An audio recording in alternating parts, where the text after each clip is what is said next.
Welcome to the Commercial Real Estate Investing from A to Z podcast. I'm your host, Steph Boldrini. We provide straightforward information by bringing excellent guests with real-world experience in all topics related to commercial real estate investing. And in today's episode, with the year coming to an end and a brand new one starting, I thought it would be useful to talk about being happy with our journey, not comparing ourselves with others. And I'll explain why this topic came along. There is something happening right now in the real estate industry with a particular person that I'm sure a lot of operators were looking up to this person. This person was growing incredibly quickly in a very short time. He was hanging out with the who's who of real estate, and he was even writing a book for bigger pockets. And this person had just started investing in real estate for the very first time 3 to 4 years ago. And then it turned out to be, as of now, alleged fraud. So that is going to be the topic for today. Here we go. So let me start with the story that developed a couple of weeks ago. And I want to give a little background on this. I believe I have shared this with you guys before, that when I did my own startup over a decade ago, it was not only one of the most difficult things that I have done, but I did share how it's so important for us to focus on our own things and never worry about, quote unquote, the competition. All of our competitors were doing so much better. One copied everything that we were doing and raised millions of dollars. The other one also raised a lot more millions of dollars than the other one. And the one that copied us at the end ended up going out of business. And the other one that had raised even more millions of dollars, the CEO ended up terminating his life because he had purchased a ton of inventory that he was not going to be able to sell. These people were on the news. They were on the tech startup blog post being written about nonstop. And the CEO that unalived himself was hanging out with top people in the tech industry, including the Zappos CEO back then and a few other people. So it was very easy to be, wow, I am so far behind this person. Look at all these amazing connections that this person has. What now? And I'm here to say that if you are worried about the competition, you are wasting precious time. And also, my point is not about the competition with regards to real estate, but it's more on the, oh my gosh, this other person is so much further ahead than me. What am I doing wrong mindset? So there is this nurse guy that at least 2 people asked me to interview him this year. And he, in the last 4 years, which is exactly the same amount of time that I have been doing real estate full time, managed to be, quote unquote, a real estate mogul in 4 years worth $160 million. And after doing some research on this, it turned out that it was more on the 3-year mark. So at the end of 2019 up until now, that this person started from $0 to $160 million to being now investigated for fraud. So the thought did cross my mind, oh my gosh, what am I doing wrong? Because I am far behind that in 4 years, right? And people were asking me to interview him. I did reach out twice to this person and they never responded. I was really more curious and wow, how did you go from 0 to this much in just 4 years? This is fantastic. So then a couple of weeks ago, I get my daily real estate digest and it says that Matt Onofrio, this person that was previously a nurse and has been a real estate investor, is now being investigated by the SEC for doing fraud. And I'm like, nurse, that sounds so familiar. That's what everybody has been telling me about this guy. and that he had an amazing story, right? Well, not so amazing after all. He is facing federal bank fraud charges. And I'm reading this. The former nurse defrauded banks by submitting false information to finance real estate deals. His YouTube channel is now down due to the allegations of fraud. They said that this success story was built upon a $35 million fraud scheme, and that he's now facing charges for altering purchase agreements to create high appraisals of properties. So that is another reason why I rarely respond to all of these people that reach out wanting to be on this podcast. The last one had a headline like this: $8 billion real estate magnate for commercial real estate investing from A to Z. And they're pitching me, this person, an $8 billion real estate magnate, is wanting to come on my podcast. My very first thought is, why would an $8 billion real estate magnate want to be wasting his time, in my opinion, because he has $8 billion worth of real estate to manage? What else does he need? What does he want to sell here? And most importantly, why? This does not sound right. And I did go on the Instagram of that person. He was wearing really nice suits, and they were all different suits on every single picture. So I, for a minute, thought, should I say yes to this one?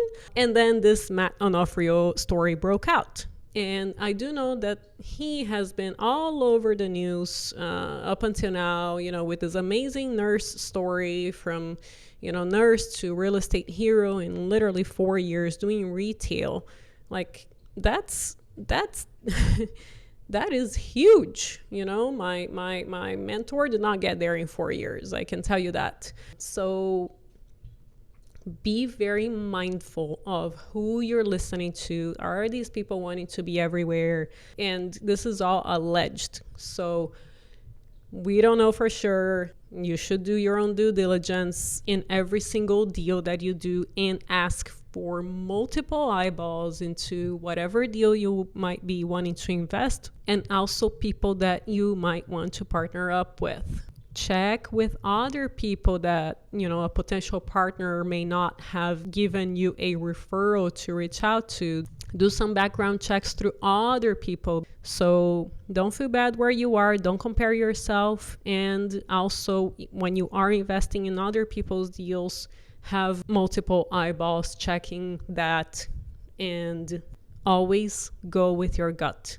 If your gut says something about a person, please always trust your gut. I don't have the full details of exactly what happened, but I was able to find someone talking about it on YouTube, and it sounded like they knew this guy personally, and they had some feelings about what was happening throughout the last couple of years. So I have not watched the entire thing, but I think that is going to be a good one to listen to, and I will put the link under show notes.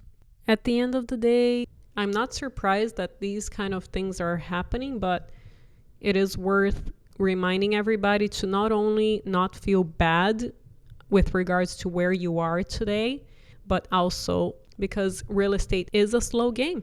It's not from zero to hero kind of a thing. Even all these startups that are worth $1 billion is not an overnight success. These are a decade in the works, and a lot of sleepless nights. And a lot of them fail, and you never hear about them, ever.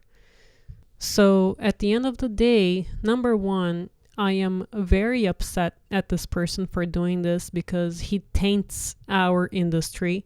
And that is a complete disregard and disrespect to all of us honest investors and operators that really do a ton of due diligence and do things by the book. However, this kind of thing does happen in every single industry. Look at crypto with the SBF guy. How many people were looking up to that guy who literally became an overnight sensation in the crypto space? And now he is being investigated finally in the US, apparently. So besides the fact that they're tainting our industry and not stealing the spotlight, but making more noise towards something that was not real, I don't think that's right in any way, shape, or form to the investors and operators that are doing things by the book. Number 2, was it worth it for this guy, right?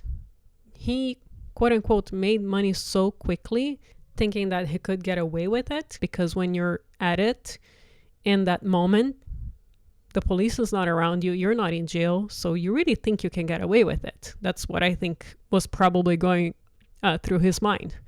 So then it's all this work, not only over the last 3 to 4 years that this person was doing, traveling around, pitching people, apparently selling deals that were appraised at the wrong price or were fraudulent appraisals, among other things. And now not only will this person very likely lose everything, he will very likely go to jail for a few years, and his name is tainted, right? So any smart person in the future, if this person comes back to the real estate space, will find out who he was and not invest with him. So all this effort for this outcome. And then here we are, people like us doing the right thing. We might be far behind or a little bit behind or 90% behind, who knows, but you're doing it the right way and you're doing the honest way. And you're building your real estate empire slowly but surely.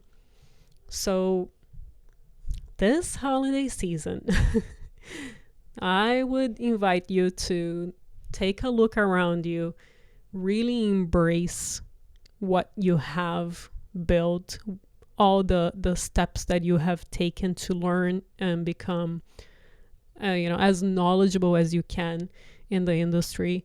All of the steps that you have taken to do your proper due diligence, to meet people in the industry, to learn online, offline, through podcasts, etc. And really appreciate what you're building. And not only that, in the real estate space, look at people around you and appreciate where you are. Appreciate what you have today, because at the end of the day, whether you are married, single, an entrepreneur, an employee, young, old, there is always something that is not going to be perfect in your life.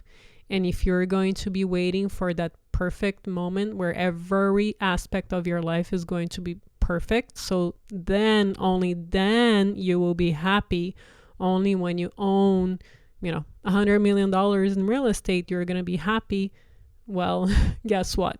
It's going to come a day that you're going to look back and realize that you were never happy because there was always something that was off in at least one aspect of our lives.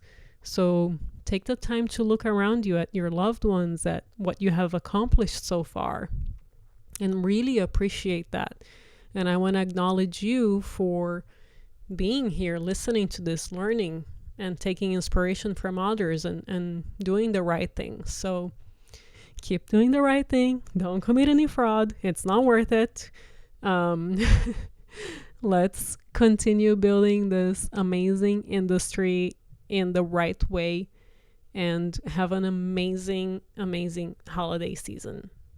And if you haven't already given me this beautiful Christmas gift of writing a review on the podcast app, I would really appreciate that. Go to the podcast itself, scroll all the way down. Under reviews, you have to click write a review.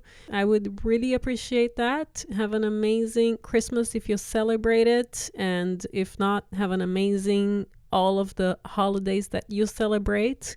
And I will see you next time.